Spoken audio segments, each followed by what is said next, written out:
tak? Bella punya pipi makin tembam.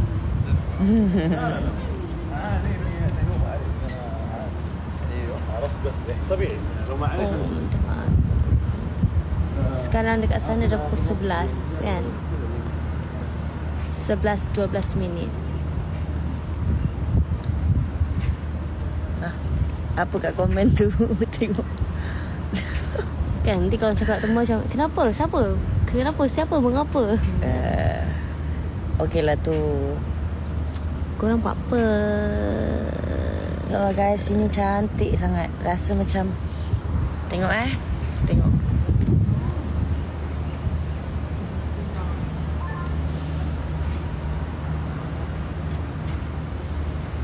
Saya akan mendoakan segala-galanya.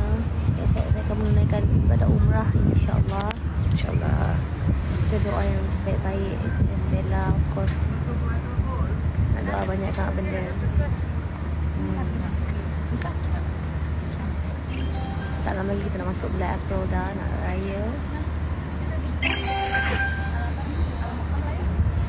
Semoga kata court case YB selesai dengan baik dan dengan cepat, insyaAllah. InsyaAllah. Kesian dia lama dah sangat dah.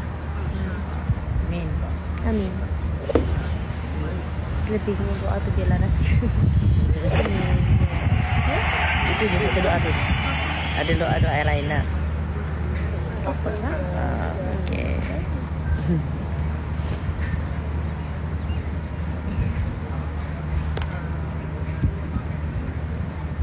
Agensi mana? Dengan Saudi Arabia. Kita cuba pergi mana? Ini Saram.